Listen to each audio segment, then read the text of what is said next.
Hi, today I'm going to talk about UTI and how to avoid recurrent UTI infection. UTI, urinary tract infection. So இந்த UTI வந்து kidney, ureter, bladder, urethra இதில் எங்கே வேணால் affect ஆகலாம். So risk factors of UTI பார்த்தீங்க அப்படின்னா below 2 years of age, ஃபீமேல்ஸ்க்கு ஏன் யூடிஐ அடிக்கடி வருது அப்படின்னா because of shorter length of urethra and மேல்ஸ்க்கு லாங் லென்த் ஆஃப் யுரேத்ரா இருக்கனால அடிக்கடி யூடிஐ வராது. சர்க்கம்சிஷன் பண்ணாத இன்ஃபேன்ஸ்க்கு அடிக்கடி யூடிஐ வரும். Hygienic causes and dehydration, OC peoples அதாவது ஹார்மோனல் பில்ஸ் எடுக்கிறவங்களுக்கு and pregnancy people and constipation இருக்கிறவங்களுக்கு, ஒபிசிட்டி இருக்கிறவங்களுக்கு, டயபெட்டிஸ் மெலிட்டஸ் இருக்கிறவங்களுக்கு யூடிஐ ரொம்ப காமன். எனி anatomical காசஸ் இருக்கலாம், எனி அப்ஸ்ட்ரக்டிவ் காசஸ் இருக்கலாம் லைக் கிட்னி ஸ்டோன்ஸ் மாதிரி, அண்ட் நியூரோஜெனிக் பிளாடர் இருக்கலாம். நியூரோஜெனிக் பிளாடர் அப்படின்னா இந்த நர்வ் இன்னோவேஷன்ஸ் வந்து ப்ராப்பராக இருக்காது. அதனால் இந்த மாதிரி பேஷண்ட்ஸ்க்கு வந்து யூரின் கம்ப்ளீட்டாக எம்டி ஆகாமல் ரெசிடுவல் யூரின் எப்பயுமே பிளாடரில் கலெக்ட் ஆகியிருக்கிறனால யூடிஐ ரெக்கரண்ட்டாக வரும்.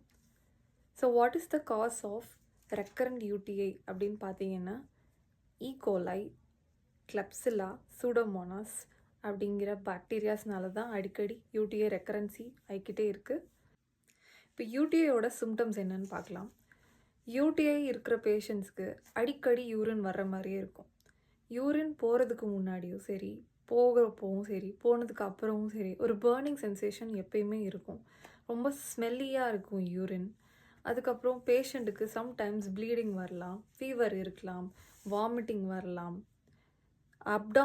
லோவர் அப்டாமினல் பெயின் வரலாம், ஃப்ளாங்க் பெயின் வரலாம். ஸோ இதெல்லாமே வந்து சிம்டம்ஸ் ஆஃப் யூடிஐ. ஒரு யூடிஐ வந்திருக்கு அப்படின்னா என்ன இன்வெஸ்டிகேஷன் பண்ணணுன்னா நார்மலாக யூரின் அனாலிசிஸ் பண்ணணும், யூரின் கல்ச்சர் பண்ணணும். Management of UTI. So UTI அடிக்கடி வர்றவங்க நிறையா தண்ணி குடிக்கணும். லாங் ட்ரிப் போகிறாங்க அப்படின்னா அவங்க டெஸ்டினேஷன் ரீச் ஆனதுக்கப்புறம் நிறைய தண்ணி குடித்து அவங்க யூரின் டைல்யூட் பண்ணி பாக்டீரியாஸை ஃப்ளஷ் அவுட் கண்டிப்பாக பண்ணணும். விட்டமின் சி ரிச் ஃபுட்ஸ் எடுத்துக்கணும். Like citrus fruits like lemon, orange, சாத்துக்குடி இந்த மாதிரி நிறையா ஃப்ரூட்ஸை இன்க்ளூட் பண்ணிக்கலாம். And kiwis also. அப்புறம் ப்ரோபயோட்டிக்ஸ் லைக் பட்டர் மில்க் நிறையா எடுத்துக்கலாம். கோகோனட் வாட்டர் எடுத்துக்கலாம். டயபெட்டிஸ் மெலிட்டஸ் இருக்குது அப்படின்னா கோகோனட் அவாய்ட் பண்ணிக்கலாம். அண்ட் கிரேன்பெரி ஜூஸ் எடுத்துக்கலாம்.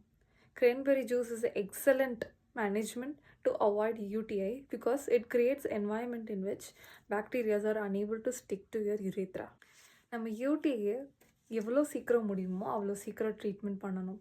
அப்படி ட்ரீட்மெண்ட் பண்ணலைன்னா இன்ஃபெக்ஷன் வந்து யுரேட்ராலேருந்து கிட்னிக்கு ஸ்ப்ரெட் ஆகி பர்மனன்ட் ரீனல் டேமேஜ் வர்றதுக்கான வாய்ப்பும் நிறையா இருக்குது. அப்புறம் செப்சிஸும் வரலாம், அதனால் டெத்துமே பாசிபிள்.